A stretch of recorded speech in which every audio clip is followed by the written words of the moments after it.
اور روزمرہ کے معاملات پہ ڈسکس ہوئی نا چیزیں کہ مطلب ہم تجارت کی بات کر رہے ہیں، ہم زندگی گزارنے کی بات کر رہے ہیں، ہم تعلقات کی بات کر رہے ہیں، ہم ان تمام چیزوں پہ بات کر رہے ہیں، اور اس میں ایسے ایسے واقعات رونما ہوئے ہمارے سامنے، ہمارے انبیاء کرام کے، ہمارے پیارے نبی صلی اللہ علیہ وسلم کے، کہ آپ کو اتنی چیزیں سیکھنے کا موقع ملتا ہے، اتنی چیزیں جاننے کا موقع ملتا ہے کہ آپ باخدا آپ کا ایمان تازہ ہو جاتا ہے. آپ کہتے ہیں یار الحمدللہ الحمدللہ میرا جس مذہب سے تعلق ہے، دین سے، اس میں ہر چیز کا حل موجود ہے، اور اللہ کا شکر ہے کہ ہم نے اس چیز کو ہم لے کے چلے. آج چونکہ فتح مکہ کے حوالے سے ہم بات کریں گے، اور ہم چاہتے ہیں کہ اس پہ بھی لوگوں کو اچھا کوئی میسج جو ہے وہ ضرور جائے. بسم اللہ الرحمن الرحیم. سب سے پہلے تو بال ٹیم کو یہ کریڈٹ، جس طرح مفتی انیف قریشی صاحب نے فرمایا کہ بڑے اچھے انداز سے پوری دنیا میں ایک بڑا خوبصورت میسج، سیرت کے پہلو، رمضان مبارک کی برکات سمیٹنے پر بات ہو رہی ہے. یہاں میں 2 جملوں میں ایک بات کہوں گا کہ جہاں بھی تلخی ہو یا اپنے اندر کا غبار نکالنا ہو، اس چیز کا تعلق اصلاح سے نہیں ہوتا، کسی کی سہولت کاری سے ہو سکتا ہے، واہ واہ، کسی کے لیے کام کرنے سے ہو سکتا ہے، جہالت سے ہو سکتا ہے.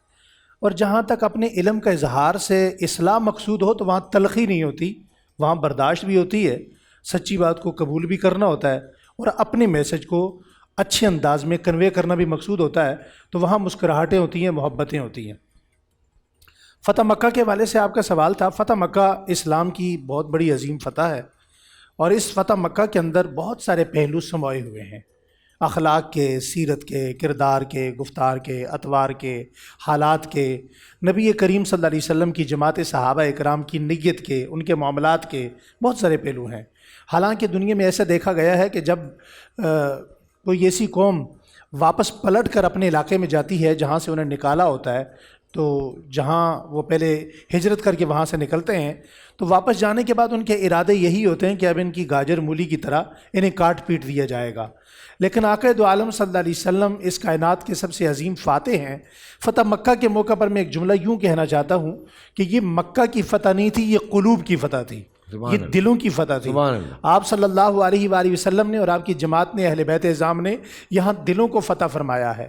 اور آپ کے آنے کا انداز بھی وہ جو کوئی شاہانہ بادشاہوں کی طرح ہوتا ہے اس طرح نہیں تھا، بلکہ حدیث میں، روایت میں یہ بات ملتی ہے کہ آقا دو عالم صلی اللہ علیہ وسلم جب مکہ میں داخل ہونے لگے تو آپ صلی اللہ علیہ وسلم باوجود اس کے کہ اونٹنی پر سوار تھے، اور آپ کا سر اتنا جھکا ہوا تھا کہ اونٹنی کے کجاوے کے ساتھ آپ کی پیشانی ٹکرا رہی تھی. اور آپ یہاں دیکھیں کہ آپ نے بجائے اس کے کہ جب بندہ کسی بڑے منصب پر، عہدے پر جاتا ہے یا اسے کوئی فتح مل رہی ہوتی ہے تو وہ اپنے چھوٹوں کو بھول جاتا ہے، مگر اس موقع پر آپ نے غلاموں کو کیا عزت دی. جس مکہ المکرمہ میں حضرت بلال حبشی رضی اللہ تعالیٰ عنہ جیسی عظیم المرتبت شخصیت کو شاید آسمان کی طرف دیکھنے کی بھی اجازت نہیں تھی، وہ زمین پر دیکھ کر چلا کرتے تھے جب تک امیہ کے غلام تھے. لیکن آج جب مکہ فتح ہوا تو آقا دو عالم صلی اللہ علیہ وسلم کی نظریں اسی بلال پہ گئیں. فرمایا بلال یہ کعبہ بہت عظیم ہے، مگر بلال تو اس کعبے سے بھی زیادہ عظیم ہے. آج تم نے اذان دینی ہے نیچے نہیں، اس کعبے کی چھت پر چڑھ کر دنیا کو پتہ چلے کہ محمد مصطفیٰ کے نزدیک غلام کی کیا عزت ہوتی ہے. دوسری طرف وہ غلام جو مدینہ منورہ میں تھے، ان کا بیٹا حضرت اسامہ بن زید، یہ کس کے ساتھ سواری پہ سوار ہو کر آ رہے ہیں؟ بجائے اس کے کہ آپ کے ساتھ کوئی بڑی شخصیت سواری پہ سوار ہوتی، وہ اسامہ بن زید رسول اللہ صلی اللہ علیہ وسلم کی سواری پر سوار ہو کر مکہ میں داخل ہو رہے ہیں.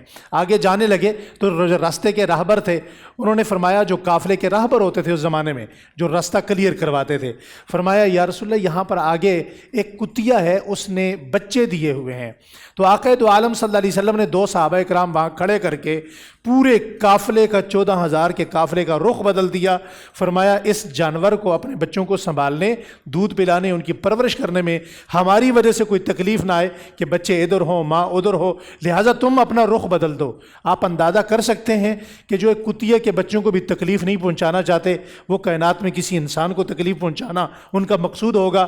حضرت عثمان بن طلحہ آج بھی ان کا خاندان مکہ میں موجود ہے، شیبی خاندان کے نام سے، جن کے پاس مکہ المکرمہ کی چابی ہوتی ہے. جب یہ حضور صلی اللہ علیہ وسلم مکہ سے جانے لگے, ہجرت فرمانے لگے, تو آپ نے عثمان سے کہا عثمان یہ چابی مجھے دے دو, میں مدینہ جانے والا ہوں اپنے اللہ کے حکم سے, ایک مرتبہ آخری مرتبہ میں اس کعبہ کو اندر سے دیکھنا چاہتا ہوں. تو عثمان بن طلحہ نے کہا نہیں. حضور نے فرمایا عثمان یہ ذہن میں رکھو, ایک دن آئے گا کہ تم یہ چابی خود بہت میرے ہاتھ میں دو گے. آج جب حرم صحن میں مطائف میں آقا دو عالم صلی اللہ علیہ وسلم کھڑے ہوئے تو عثمان کی طرف دیکھا, فرمایا عثمان چابی لے آئیے. تو حضرت عثمان بن طلحہ فرماتے ہیں اسی دن سے میرے دل میں یہ بات گھر کر چکی تھی کہ محمد کی زبان سے کبھی کسی نے جھوٹ نہیں سنا. اگر محمد مصطفیٰ نے یہ بات کہہ دی ہے تو یہ ضرور میری زندگی میں ہو کے رہے گا. میں اس دن کے انتظار میں تھا کہ وہ کون سا دن ہوگا کہ جس دن یہ چابی اٹھا کر میں خود محمد مصطفیٰ کے ہاتھ میں رکھوں گا. سبحان اللہ. آخری بات کر کے بات ختم کرتا ہوں, باقی حضرات سے بھی سوال لیجیے گا. اب سوال یہ پیدا ہوتا ہے کہ جو ہمیں چابی دینے کا انکار کرے ہمارا اس کے ساتھ کیا سلوک ہوگا. لیکن آقا دو عالم صلی اللہ علیہ وسلم کا چابی لینے کے بعد کیا سلوک تھا. فرمایا آج یہ چابی میں اسے دوں گا جو اس چابی کا اس مکہ میں سب سے زیادہ مستحق ہے. اور وہ چابی کس کو دی؟ فرمایا عثمان قریب آؤ. عثمان بن طلحہ کو دوبارہ بلایا, وہ چابی انہی کو دی اور فرمایا یہ چابی اب قیامت تک تمہارے خاندان میں رہے گی. اللہ اکبر, اللہ اکبر, اللہ اکبر, اللہ اکبر, سبحان اللہ, سبحان اللہ. ایسے بہت سارے واقعات ہمیں ملتے ہیں. دیکھیں یہی میں بات کر رہا ہوں, یہ ہم مسائل پہ بات کریں نا, اچھی باتیں لوگوں تک پہنچائیں. بیچ میں اوبیسلی کچھ چیزیں ایسی ہوتی ہیں جس پہ بحث و مباحثہ بھی ہو جاتا ہے, لڑائیاں بھی ہو جاتی ہیں, تو ان کو ایوائڈ کریں. اب آگے بڑھنے کا وقت ہے, آپ لوگوں کا پیار محبت بانٹنے کا وقت ہے. سو یہ پلیز یہ چیزیں انڈرسٹینڈ کریں ان چیزوں کو. اور کوئی خدا نخواستہ اگر آپ کو ایسے نظر آتے ہیں لڑائی کرتے ہوئے, تو آپ ان کو بھی سمجھائیں کہ سر لڑے نہیں, پیار محبت سے ذرا بات کر لیں. بول انٹرٹینمنٹ کے شوز دیکھنے کے لیے ہمارے چینل کو سبسکرائب کریں اور بیل آئیکن پر کلک کرنا نہ بھولیں.